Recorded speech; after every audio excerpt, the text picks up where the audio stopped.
Right. What's going on? YouTube, Twitch, whatever. Hi, what are you doing, bud? Oh. Yeah. Anyways, what's going on, guys? Today we are playing Apex Legends, and as well today we are going to be, as you can tell by the title of the video, oh my god, bro, my brain is all over the place. Today we are going to be, as you can tell by the title of the video, talking about different tips that you can use to help incorporate movement a lot more consistently, a lot easier into your gameplay. We're going to cover things like how moving affects your aim and how you should think about aiming, how you should think about turning your camera while you're using movement, different ways to chain movement mechanics, how to get yourself into movement mechanics, and just in general how to do like a whole bunch of different stuff. Like I said, it's just gonna make things a lot more consistent. It's gonna help you incorporate things a lot easier, and it's just gonna in general make Apex a lot more fun since you're gonna be moving around like Bug over here, who likes to wall jump and tap strafe off my chair while we're playing ranked. If you know, you know. If you guys saw that TikTok a while back, that was a funny one. Anyways, see people hopping here into the chat. We're gonna wait a little bit while people come and join on up. We're gonna hop into the range, do a little bit of aim training maybe, and then we're going to get into the 12 tips that we have today. Also, as you can probably tell by the title of the video, today is going to be a lot. Whoa, what the fuck? My headset went like it cracked in my ear. It almost sounded like the driver exploded in my headset. Holy crap. I was not gonna lie, that kind of scared me. I really hope my headset doesn't break. But as you can tell by the title of the video, today's gonna be a live recording for a movement tips and tricks video that we're gonna have coming on up. So you guys basically, hey, if you guys are here, you guys basically get to see the video before it even drops. And then everyone else is gonna get the whole edited, the fancy version without being able to answer questions and stuff while we do this. Bug's like, excuse me, how dare you call me?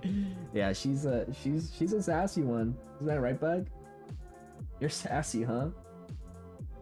Yeah, she said yeah. She just went. Eh. Oh man, is headset pop new tech? Yo, it might be, man. It might be like the Fortnite like visual audio cues, except you know it explodes your head whenever someone gets close to you. Instead of hearing footsteps, it just goes, and then smoke starts coming out, and then the smoke like starts to trail off in the direction that people actually are. New tech for sure. I feel like I have pretty good aim in game sense in Apex, but playing on 60 FPS, should I upgrade or play as is? Dude, if you have the money to upgrade 100%. Oh, she's okay. 100%, you should make the upgrade. Dude, like the difference between 60 to 120, 120 to 240, and like 240 to 400, it is astronomical. You're gonna see so many people who are like, no dude, the eyes can't even tell the difference between this FPS and that FPS. Like your eyes only see in 60, right? Like making the upgrade doesn't make a difference. Yeah, your eyes might only see in 60 FPS or like 60 hertz or whatever the cap is. Hold on, actually, really quick, let's ask Gemini. Hey Gemini, what FPS does your eyes see in? Human eye doesn't see in frames per second. Yeah, obviously. Because it processes a continuous stream of light rather than discrete images. However, most people perceive fluid motion at around 30 to 60 frames per second, though the brain can detect flashes or changes at much higher rates, sometimes exceeding 500 hertz in specific conditions. Okay, so if you have autism, you're gonna see life in 500 FPS. And if you're normal, then you're gonna see life in 30 to 60 FPS is basically what Gemini is saying. So to answer the question here, like what should you play? You should 100% upgrade if you can. Your eyes might only see 60 FPS, so like you might see motion blur like this, but your monitor doesn't. And because of that, you're going to see that. When you make a really fast turn in game on low FPS, everything goes mushy, everything turns into mashed potatoes, you can't see shit until you stop moving your camera. So if you're fighting someone and then you have to flick around, Like, you're going to see a whole bunch of blur across your screen, and then when you stop flicking, and now everything goes clear, and then your eyes can finally adjust. But on a really high FPS, like, and you really start noticing it once you hit 120, you make a big flick, you make a big adjustment, everything stays crystal clear. You can see everything while you're turning because the image doesn't blur out, right? So making adjustments, flicking, doing movement, stuff like that, people flying across your screen, they don't look like they're mashed potatoes. They look perfectly clear as if you're not even moving. It's a perfect picture, and you can actually play because you can see everything. Also, something that a lot of people also just will not talk about, aside from just actual visual advantages, because your game is refreshing more often, or rather your screen is refreshing more often, things like recoil control, input delay, all that becomes significantly easier or less of an issue. So when you're controlling recoil on 60 FPS and you're shooting at, or rather you're trying to correct your aim, you are pulling down to the right, but in game it's now wanting you to pull left, and by the time that you start pulling left, now it's already pulling right because those frames are just like ever so slightly behind, right? So if you're shooting a really like high rate of fire gun like the R3, the R9, the Car, Devo, Havoc, right? Like controlling those guns are so much easier on higher FPS in comparison to like really low FPS like 60 on console. That was a huge thing that I noticed right away. 120 would be ideal. The higher you can go would be the better. If you can play higher, then go higher. If you can't, then don't. Yo, what up, Troll? Yo, welcome back, Troll. I haven't seen you in a minute. I just got your first PC. Happy that you're getting away from 1 FPS. Perfect, bro. Yeah, dude, congrats. If you can get a monitor and a GPU that supports over that, that's huge. That's a huge upgrade. So here in a little bit, we're just gonna wait for some people to hop on in, and we're gonna hop in the range and get a little warm up going here in a second. This strike started Apex a week ago, and I just hit Plat 3. My issue seems to be not knowing when to do movement, and I feel like I slow down by accident when I swing, and it ends up getting me killed. I read that, but I didn't even think about what you were saying, so I'm gonna have to reread that here and turn down this music. This strike I started Apex a week ago, and your Plat 3. Hey man, congrats. 3 weeks of brand new to playing Apex and your Plat 3. That's actually kind of impressive, I'm not gonna lie. Issue seems to be not knowing when to do movement. Okay. And you feel like you slow down by accident when you swing, and it ends up getting you killed. A lot of the time when you feel like you're getting slowed down, it's because you're not preserving your movement, or you're doing an action that would typically slow you down. So here's an example. Oh, let's hop into Apex. This can actually be the question that gets us going into our game, or into our video here. There we go. So when you're feeling like you're slowing down, it's purely because you are not preserving momentum, or you're not, or rather you're doing something that is actively slowing you down. So a couple of those slowing down aspects could be something similar to the effect of you have to heal, right? Healing obviously slows you down. Actually, hold on, let me move my chat over so I can read here. Healing slows you down, makes you move slow. Using an ability might make you move slower. Reloading your guns, or having your gun in your hand, or even, you know, going from a strafe to an aim down sight is going to make you move slower depending on what gun you're using, right? So doing things that help you keep moving fast is going to be really important. So doing something like a slide. Sliding is a way that you can preserve your momentum, right? Sliding takes whatever speed that you came in on and keeps that speed for a brief period in time, and will slowly slow down as opposed to instantly slowing down. So for example, if I do something, let's just do like a super glide. If I do a super glide and I don't do anything after, I'm going to come to a dead stop. I'm going to feel like I'm moving slow. But if I do a super glide, and I hold that slide, it's going to preserve that momentum out. A lot of the time what people end up doing is they make a movement and then they stop, and now they're stuck. Now they can't really do anything out of that. And the way, like I said, the way that you get out of that is by preserving momentum, holding slides, keeping yourself moving, and because you have momentum to play with. Oh, let me see if I can hit a new one. because you have momentum to play with, you can keep your body moving and redirect yourself or bring yourself into the next mechanic, into the next thing that you're trying to do. So a really important thing as you start getting better at movement, as you start playing in general, you want to make sure that you preserve momentum. Tip number 1. Let's mark that down here because I actually have a whole list of things that I wanted to talk about.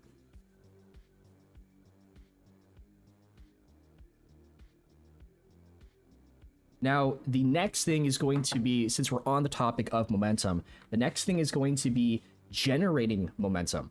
So there's 2 key types of movement mechanics that I like to talk about when I'm in my coaching sessions, especially my movement sessions or my 1v1 sessions.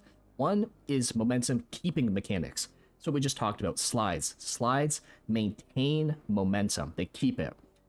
The next thing is momentum generating mechanics. Mechanics that give you speed, that get your body moving. So this could be something like a super glide. Pretend I hit a super glide. I don't know, why is it not hitting?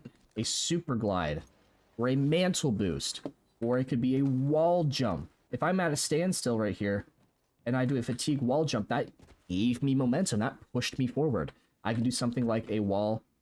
This wall is a little bit too short here for a wall push.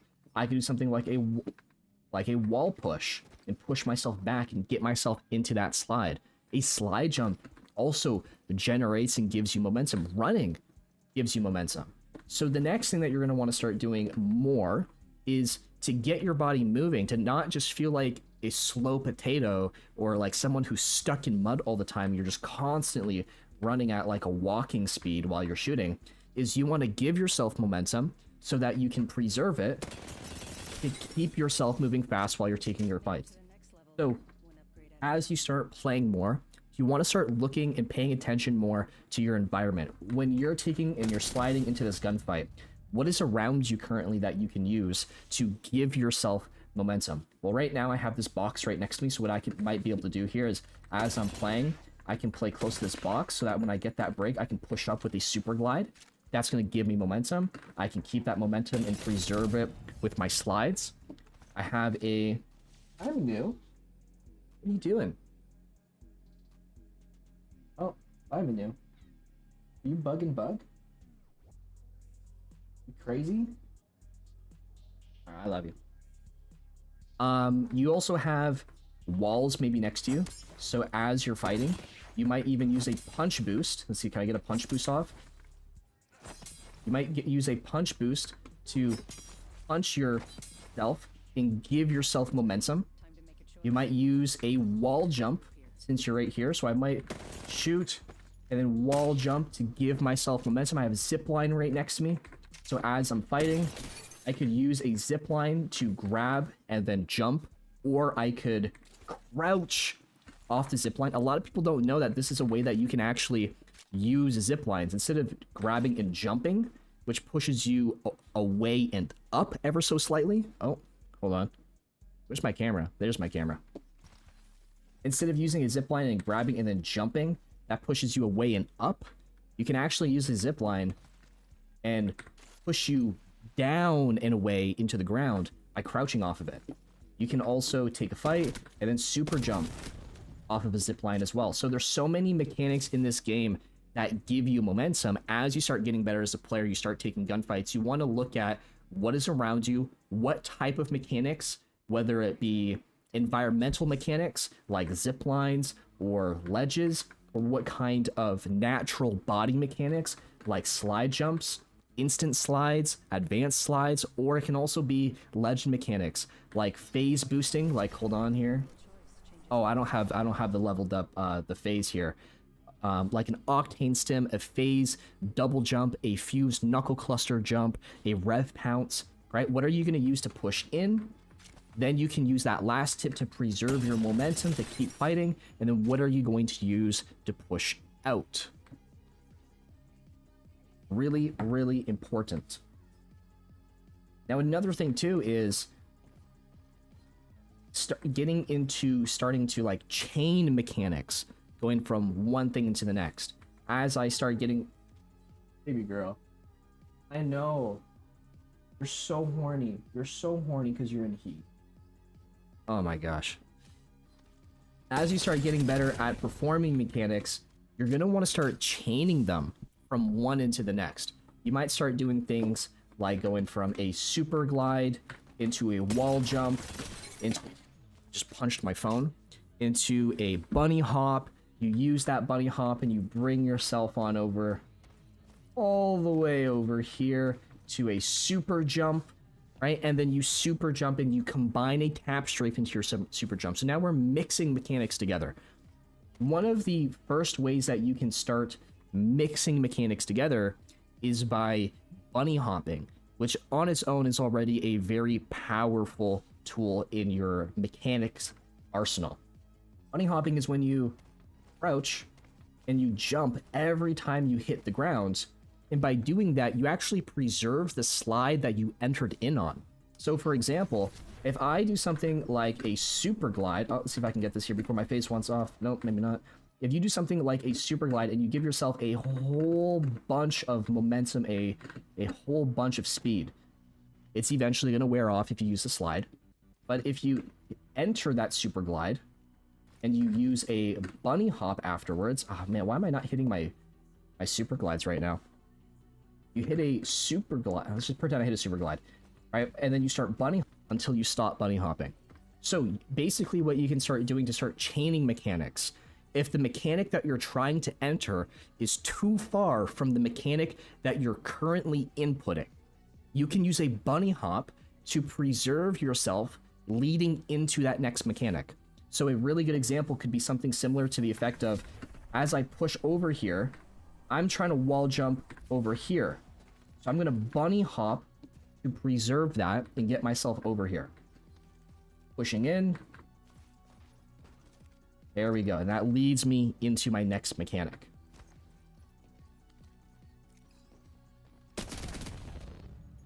To kind of build off of how you're going to be chaining mechanics together, another really easy way that you can start doing it is by thinking about how the last input in your first mechanic is more than likely going to also be the first input in your next mechanic. So think of it like this. Something that I had a really hard time learning when I first started getting into mouse and keyboard movement is chaining my tap strafes into my wall jumps and chaining my wall jumps into my tap strafes. So originally, a tap strafe is run or any type of momentum, right? It could be momentum off of a super glide or a jump or a super jump, right? So momentum entering the air off of a jump and then scrolling your wheel and turning around, or maybe even adding an A or a D input to get an even sharper tap strafe. So move, jump, turn. A wall jump is kind of similar, where a wall jump is momentum, jumping into a mantle, and then jumping off of it. Well, if you stop and you think, a tap strafe's first input is a jump, right? Obviously the momentum, but it's really a jump. The jump is the one thing that you need, because you can get momentum from anything, right? Moving forward, whatever. The last input on a wall jump is also a jump. So the way that I started thinking about how I can start chaining mechanics is combining the last input in the first mechanic with is video and audio didn't sync. Oh, really? Real quick. Does anyone else have that issue where the audio isn't syncing? Otherwise, my whole video is going to be chopped.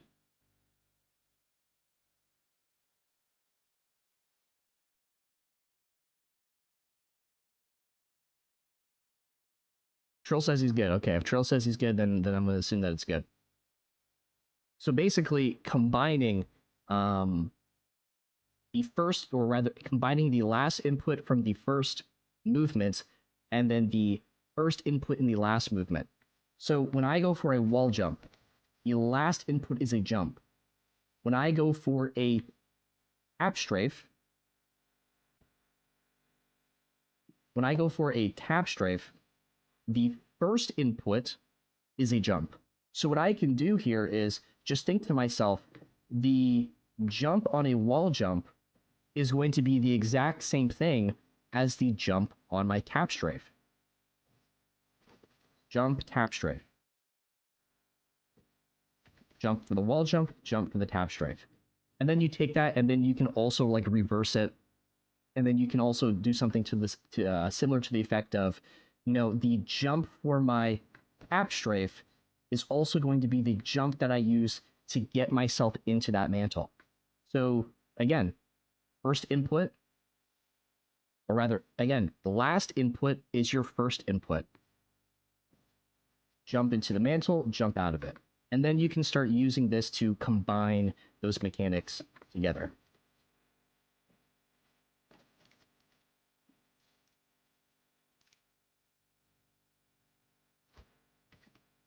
Oh damn, I hit an awful wall jump right there.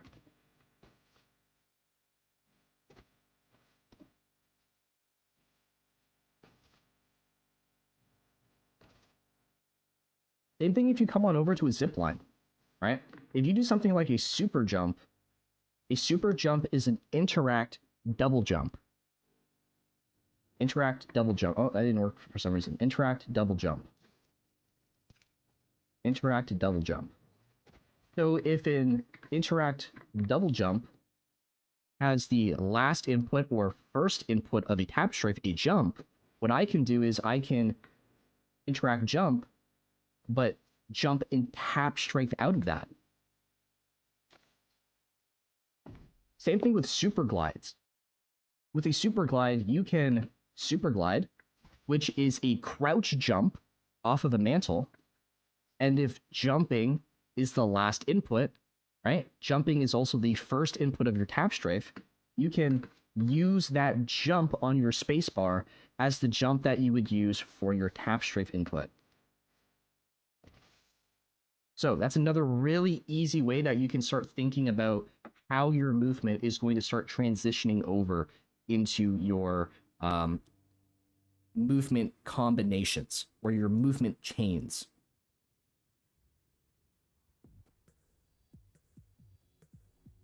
Now, as you start getting into even performing movement in general, something super easy that you can also start doing to make your movement more fluid is by changing how you interact with your looking around input, either with your mouse or with your right thumbstick. The issue that I see a lot of people have that makes their movement insanely clunky, like just so grossly clunky, is that they run forward and they turn by using their right thumb. They turn by using their camera. Now, obviously, this is how you're going to turn. Like, you're obviously not going to turn without moving your camera. But the way that you do it with your movement is insanely important. Instead of turning 100% with your camera, you actually want to make sure that you turn with your body. So as I'm coming around this corner, instead of turning and seeing everything after I've already turned, which is going to make me feel like I'm playing in two parts, part one, looking here, part two, the end of the turn, instead you're actually going to play in three parts, or maybe even one, or I don't know, it kind of depends on how you look at this, I guess, but let's just say you play in like three parts here, right? You play first moving here, moving here, moving here, and when you start combining that together, your movement just looks so much more fluid as you're moving around, right? Like, look at how much more fluid this movement here is. I'm already looking in the direction that I'm planning on turning as I'm coming around. So I'm running on a 45-degree angle, either with my right thumbstick. I'm going to turn around this corner here. I'm already looking at this corner. I see the corner before I even turn. As opposed to, I start turning like this. You see everything after you make the turn, as opposed to seeing everything while you're making the turn, or even